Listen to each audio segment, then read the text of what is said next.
সাক্ষী থেকো আকাশ, সাক্ষী থেকো বাতাস, সাক্ষী থেকো 33 কোটি দেবদেবী। তাই আমি তোমাদেরকে সাক্ষী রেখে দিয়ে আমি স্বামীর চরণ তলে ঘুমিয়ে পড়লাম, ঘুমিয়ে পড়লাম।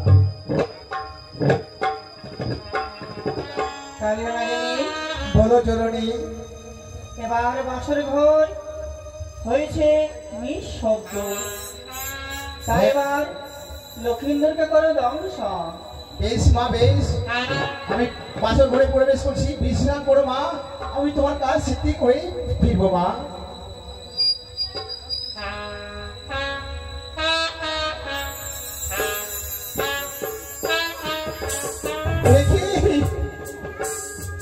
না, আমি পারবো না তাকে দংশন করতে।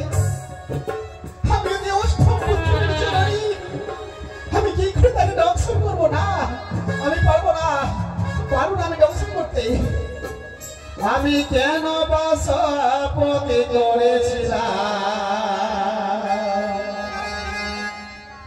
মামন সারে সঙ্গে গো।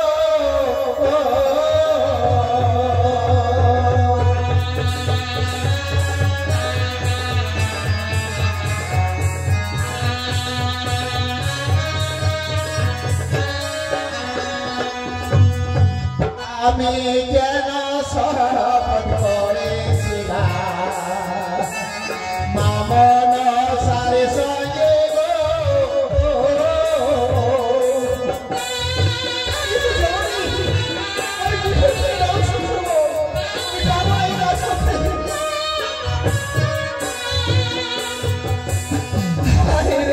আমার দারুণ বিধি ছিল পালে রে।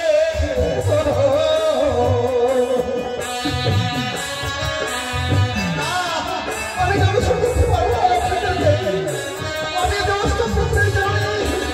মা হয়ে আমি লোককে কি করে দংশন করবো? আমি যে মায়ের কাছে সত্য করেছি। আরে হাই রে আমার দারুণ বিধি পালে রে।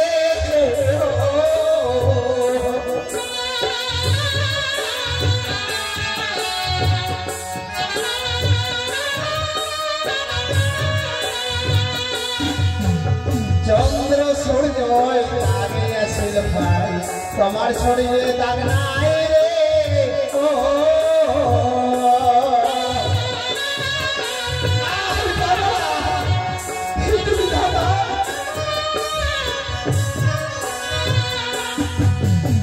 হাই রে আমার দারুণ বিধি ছিল কপালে রে। ও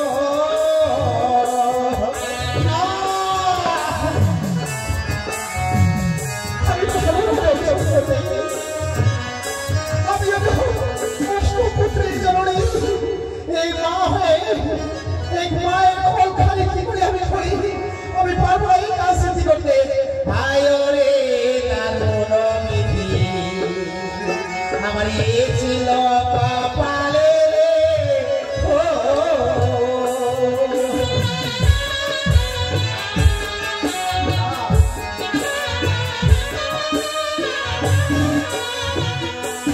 আমি কেন শপথ করেছিলাম মামন সারে সঙ্গে রে। ও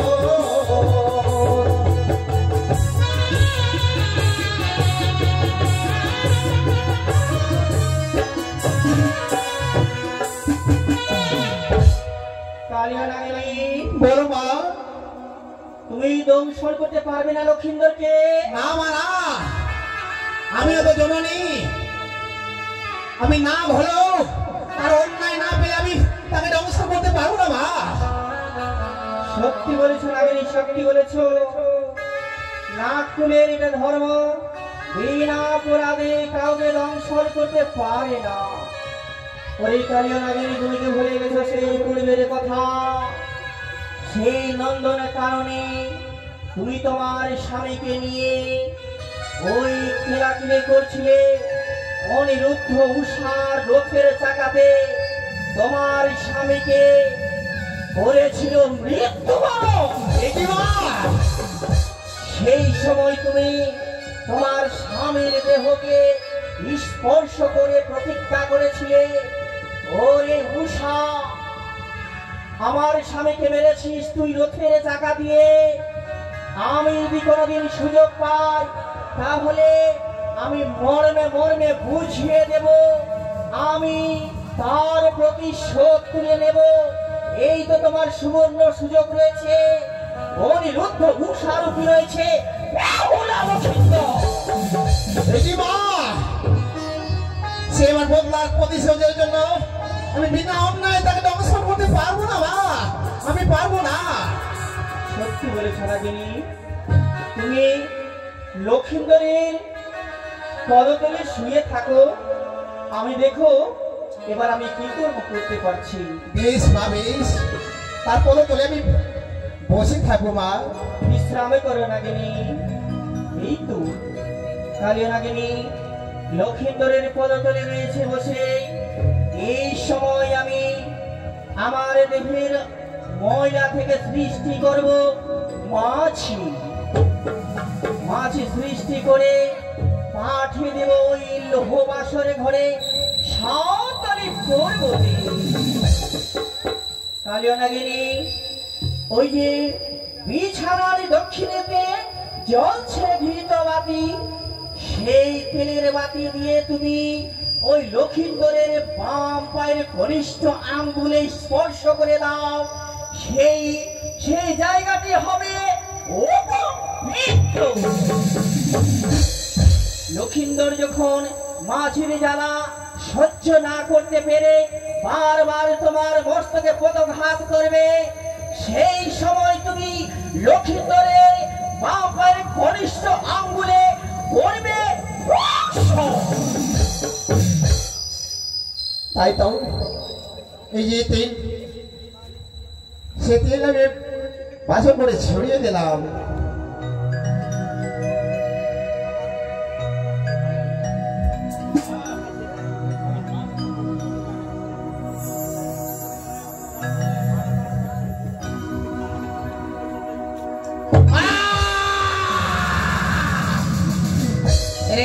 লক্ষিন্দর, আমার করলে পদাঘাত, এবার এবার তোমাকে ক্ষমা করতে পারি। এরপর যদি তুমি আমাকে পদাঘাত করো, তোমাকে গ্রাস করো।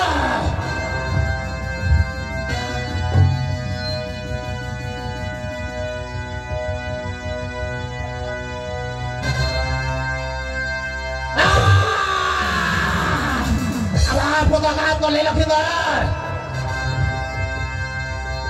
এক এক করে তুমি বার পদাঘাত করলে, এবার যদি পদাঘাত করো, এবার তোমার ক্ষমা নাই, এবার তোমাকে দংশন করেই ছাড়ব।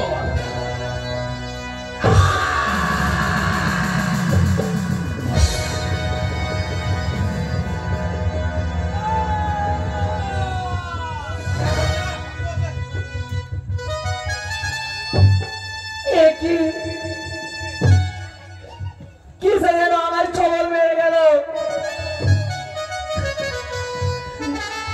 এই যে কনিষ্ঠ আঙুল বাম পথে আঙুল দাও দাও করে চলে যায়। একে পাথর বলছে অন্ধকার, বেহুলা কি ঘুমিয়ে রয়েছে। বেহুলা, তুমি কি ঘুমিয়ে পড়েছে গো? তুমি একবার জাগো না গো, জাগো। আমাদের কিছু খবর মিলেছে, যেন পাপ করে কনিষ্ঠ আঙুল আঙুলের মতন দাও দাও করে চলে যায়।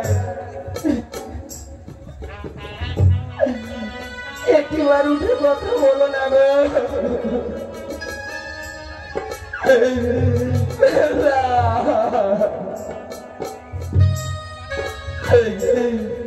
উঠ পালি কথা বলে,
আমি যে আর বিশেষ যন্ত্রণা সহ্য করতে পারছি না বেলা। আমার যে করে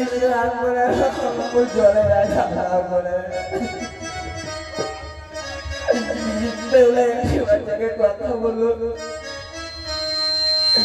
তুমি কি আমার উপরে অভিমান করেছো? তুমি যদি একটিবার আমার সঙ্গে কথা বলো হয়তো আমি প্রাণে বেঁচে যাবো।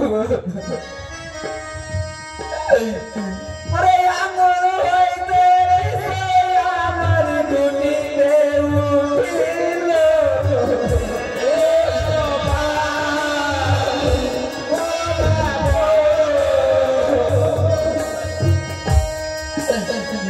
আমার যে ঘুটি করে দাও দাও করে চলে যাচ্ছে। আমি যে আর বিষের জ্বালা সহ্য করতে পারছি না বেলা। তুমি একটিবার উঠে কথা বলো না গো। আরে ঘুটু হইতে বিষের আমার কমরে উঠিল,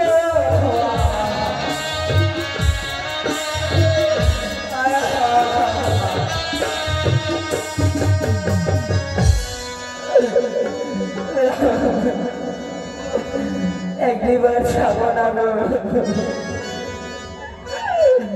তুমি হয়তো জানলে আমি প্রাণে বেঁচে যাবো। তুমি একটিবারের মতো ছেড়ে কথা বলো। আমি যে আর বিষয়ে জ্বালা সহ্য করতে পারছি না। আরে ঘুটু হইতে বিষয় আমার বুকে উঠিল,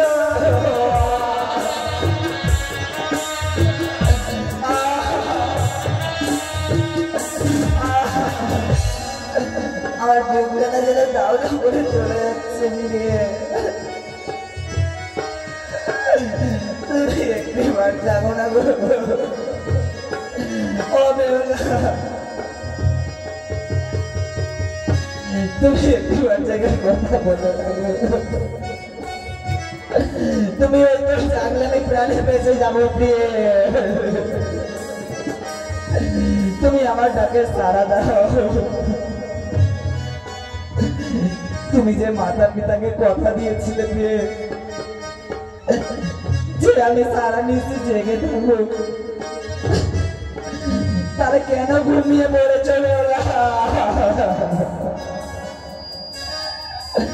আরে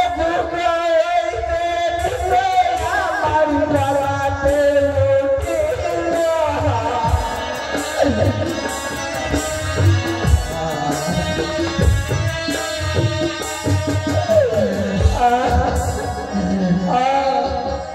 আমার যেন গলার সঙ্গে জমিয়ে তুমি একটিবার জায়গায় জল দাও। পেলে তুমি আমি প্রাণে বেঁচে যাবো।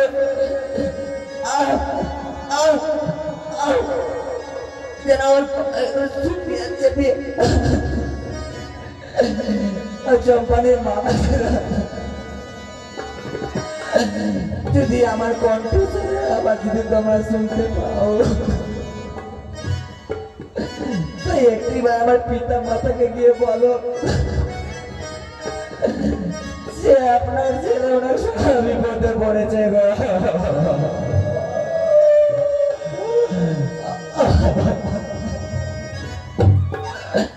আরে গলা হইতে বুকেতে উঠেলা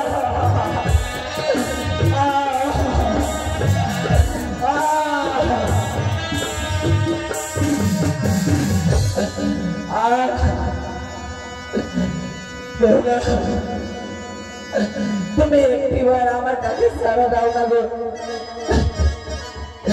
তুমি যদি আমার ডাকে সারা না দাও প্রিয়ে, তো আমি প্রাণে মারা যাবো।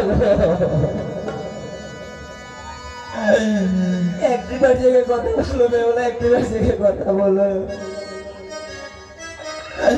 আরে মুখ হইতে পিছে আমার নয়নে উঠিলা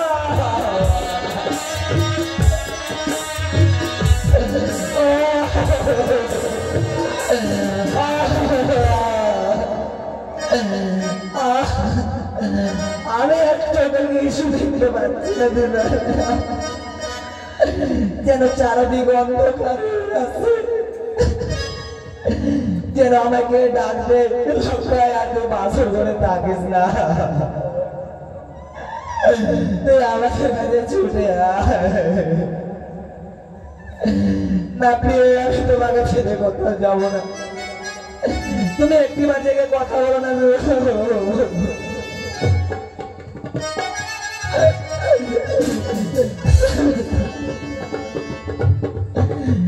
তুমি কি আমার উপরে অভিমান করেছো তাই না?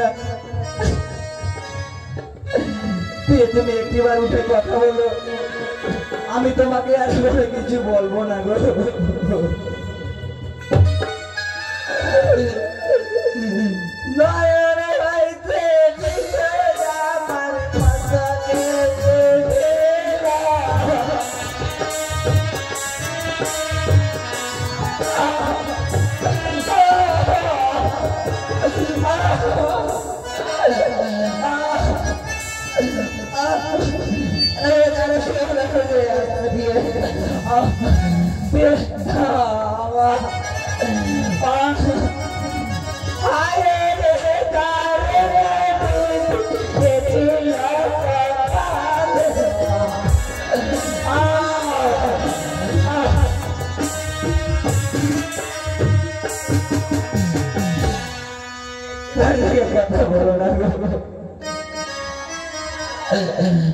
আমি সহ্য করতে পারছি না,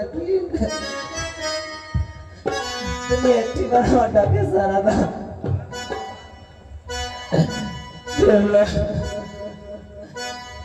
প্রাণ যায়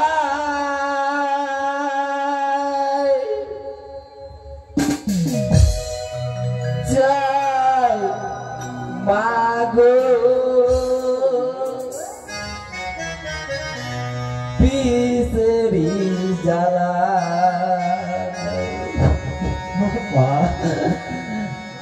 প্রাণ যায় যায় মাগো পিসেরি জ্বালা,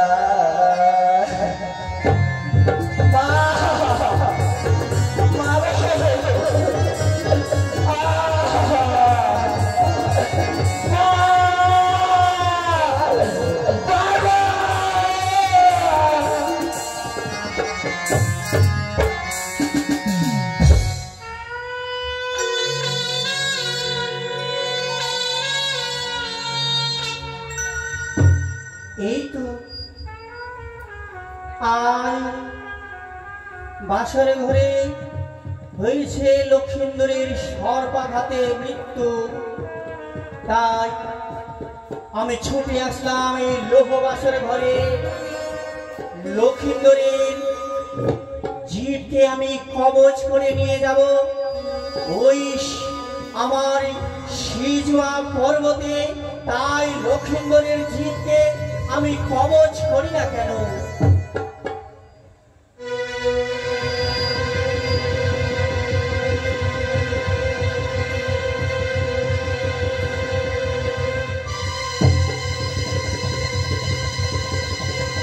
এই তো লক্ষিন্দরের জিভ আমি কবজ করেছি।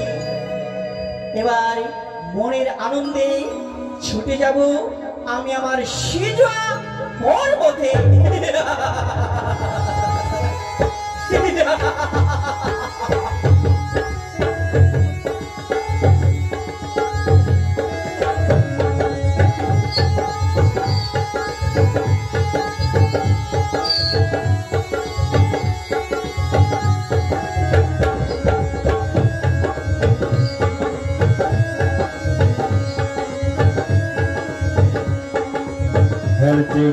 Hello, hello. হ্যালো হ্যালো জি হ্যালো।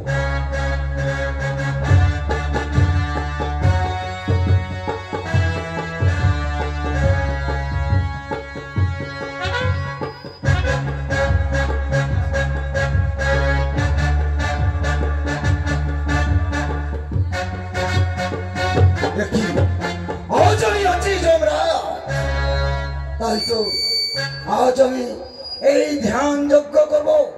ধ্যান করে দেখবো আমি হচ্ছি 36 কোটি দেব দেবীর মালিক। এই জীবের অধিকার একমাত্র যমরাজের। ও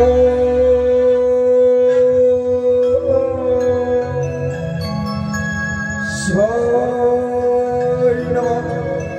ও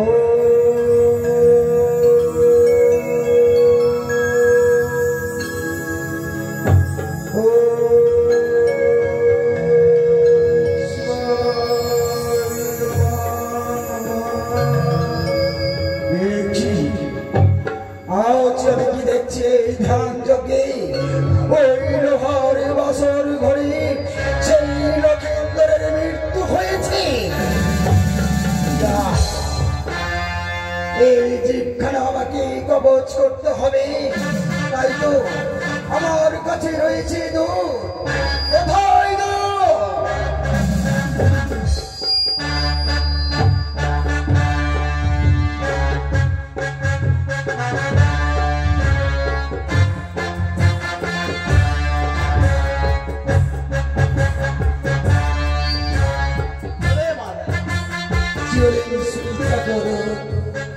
আজ তোমাদেরকে স্মরণ কেন করেছি, তাই তোমরা আমি যদি না বলি তোমরা তাহলে কি করে জানতে বুঝবো। এই মুহূর্তে ছুটে যাও ওই লোহার বাসর ঘরে, তারপরে সেইখানে লক্ষিন্দর মৃত্যু হয়েছে। সেইখান থেকে ওই দুই কলেজে আমার হাতে অর্পণ তোমাদেরকে আশীর্বাদ করলাম। বিলম্বনে বিলম্বনে অবিলম্বে তোমরা ছুটে যাও।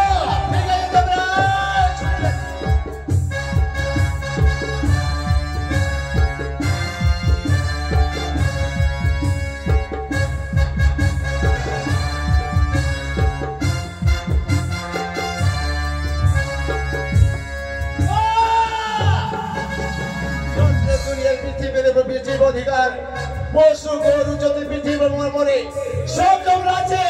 আমরা যেখান থেকে কাগজ করে নিয়ে যাবো ঠিক আছে। এই আসর ঘর তুমি পরীক্ষা করে দেখো। ঠিক আছে, আমি দেখছি পরীক্ষা করে।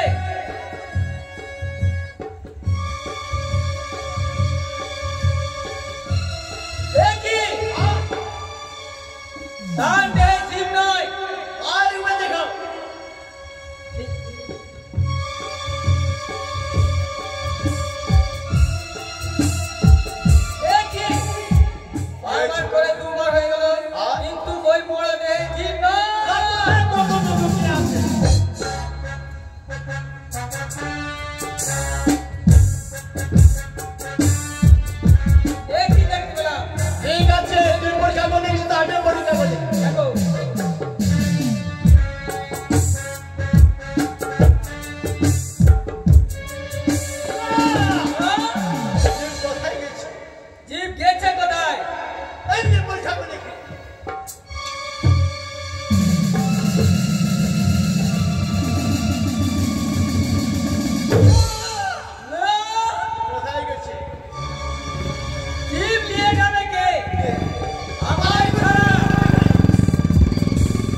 জানতে হবে।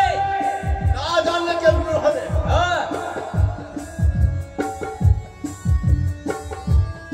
যে অধিকার আমি কেমন আছে, তুমি জীবকে তুমি লুকিয়ে রেখেছ বলো। জীব কোথায় গেছে বলো? আমাদের জীব দিয়ে দাও। দুধগণ, হ্যাঁ, তুমি আমার নিকটে কেন? বিপদে কেন? কেন আমার নিকটে? যত দিনে পৃথিবীর পশু পথুর উপর যা মরে, আমি জমির রাজ্যে সে বাসর ঘরে লক্ষ্মীরা মরছে। এই জীবন অধিকার আমাদের সামনে। দুধগণ, হ্যাঁ, সেটা হচ্ছে আমার বাদ বিসম্বাদের মরা। বাদ জানি না। বাদ ডাক দে এই না। জীবটা দিয়ে হাতে কাজ চলে যাবো। কখনো নয়। তাহলে তুমি কি চাও? হ্যাঁ? আমি খালি আমি যাবো না। ও, আমরা জীব নিয়ে যাব। জীব নিয়ে যাচ্ছে, জীব নিয়ে যাবো। তোমরা খালি হাতে যাবে? হ্যাঁ, হ্যাঁ, তাহলে জোর করে নিয়ে যাবে? হ্যাঁ, জোর। হ্যাঁ, জোর করে। দেখি তোমরা কি করে আমার কাছ থেকে ওই লক্ষ্মীদের বলতা, আমরা খবর যমরাজের মজুর সহজে ছেড়ে দেবো না। বেশ, হ্যাঁ, হয়ে যাও প্রস্তুত। ছেড়ে যাচ্ছে।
দুধগণ, তোমরা স্বেচ্ছায় যাবে কিনা তাই বলো।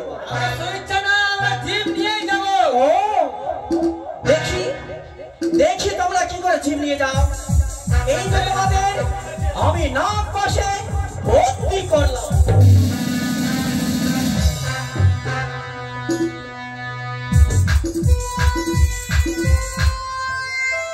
দুধগণ, এই তোমাদেরকে আমি নাক পাশে ভর্তি করে রেখে গেলাম।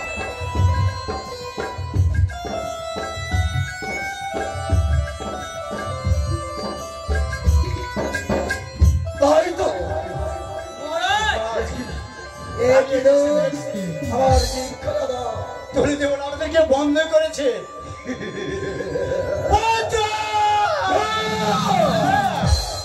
তোমাদেরকে মুখে চুলকানি।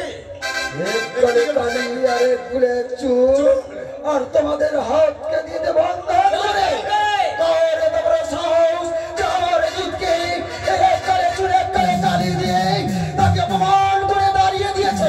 বলো তো, বলো না বাসর ঘরে আছে। সে বাসর ঘরে এই সময় বিলম্ব করবো না, অবিলম্বে ছুটে যাবো।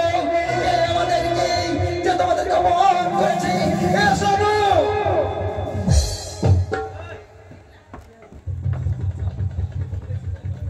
কি মনসা বলো, তুমি তো ভালো করে জানো মনসা, যত দেব দেবী রয়েছে, যত পৃথিবীতে মানুষ রয়েছে, সবগুলো জীবের মালিক হচ্ছে একমাত্র যমরাজ। তাহলে আমার জীবকে নিয়ে তুমি কেন ছিনিয়ে খেলছ? আমার জীবকে দাও। যমরাজ দাদা, তুমি সকল জীবের অধিকারী, কিন্তু সেই জীব রয়েছে আমার বাদের মরা। এই জীব আমি কখনো দিতে পারবো না। মনসা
একই জমদার একই পদ্মাবতী দেবঋষি নারদ দাদা চরণে প্রণাম।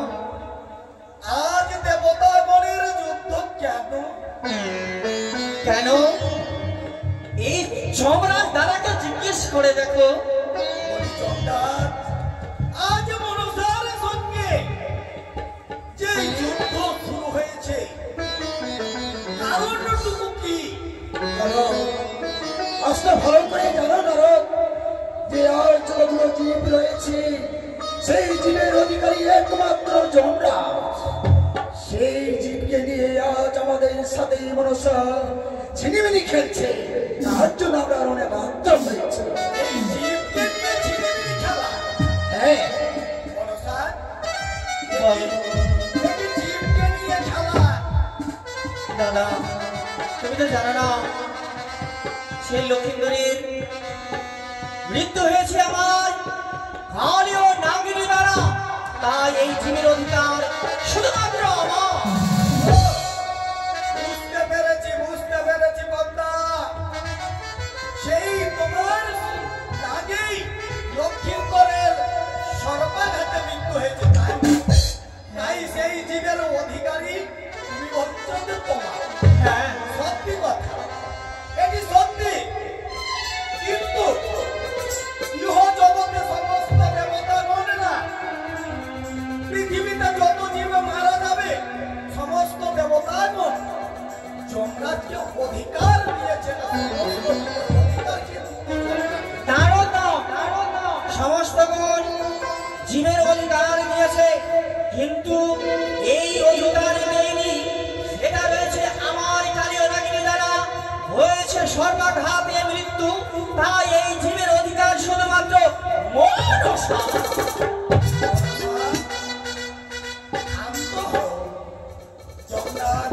হে দেবতা, তুমিও খাবে। কারণ হচ্ছে এই যে জীবের অধিকারী তার কারণ কি মনসা, একটু বলতে পারবে? সেটা রয়েছে আমার বাপ বিসম্বাদের বড়া, যার জন্য এই জীব শুধুমাত্র আমার। বেশ, তোমার কিন্তু এই যে জীবকে রাখা নিজের কাছে সেটা তো কোনো ধর্মের আইন নেই মনসা। ও, এটা ধর্ম বলে না? দেখো, তোমার যদি কোনো প্রয়োজন থাকে তাহলে সেই কথাটা আমাকে খুলে বলবে। তাহলে নারদ দা, যমরাজ দাদাকে বলো আমি জীব তার কাছে ফিরিয়ে দেব, আমার হাতে যদি সত্য বন্দী হয়। সত্যবতী সম্রাট, হে নারদ, যদি মনসার কোনোদিন সেই জীবের প্রয়োজন হয় সেই দিন কিন্তু তোমাকে ঘুরিয়ে দিতে হবে, পারবে? বেশ নাই হয়। তার জন্য মনসার মনের মধ্যে বিশ্বাস নেই বলে তোমার সঙ্গে সত্যে আবদ্ধ। বেশ আমি সত্য করবো। সত্য বিনবা, সত্য দিনবা, সত্য ভঙ্গন হলে নরকে হয় বা। এই যে নাও, এবার লক্ষ্মীন্দরের জীব তুমি কবচ করো। বেশ মনসা, যেই দিন প্রয়োজন পড়বে সেই জীবের, সেই দিন জীব যমরাজের কাছ থেকে তুমি চেয়ে নেবে। দাদা, সেই জীবের আমার এখনই প্রয়োজন রয়েছে। এখনই প্রয়োজন নেই? হ্যাঁ, আমার এখনই দরকার রয়েছে, দাও আমার হস্তে তুলে দাও। এই মধ্যে আমার জীবের প্রয়োজন। বেশ আমি জীবকে আমার দিলাম। দাঁড়াও দাদা, আমি শুধুমাত্র পরীক্ষা করেছিলাম তুমি আমায় জীব দাও কিনা, তাই এই জীব তুমি রেখে দাও। যেই দিনে আমার প্রয়োজন হবে সেই দিন তুমি আমার ওই লক্ষ্মীন্দরের জীবে জীব তুলে নিতে পারবে।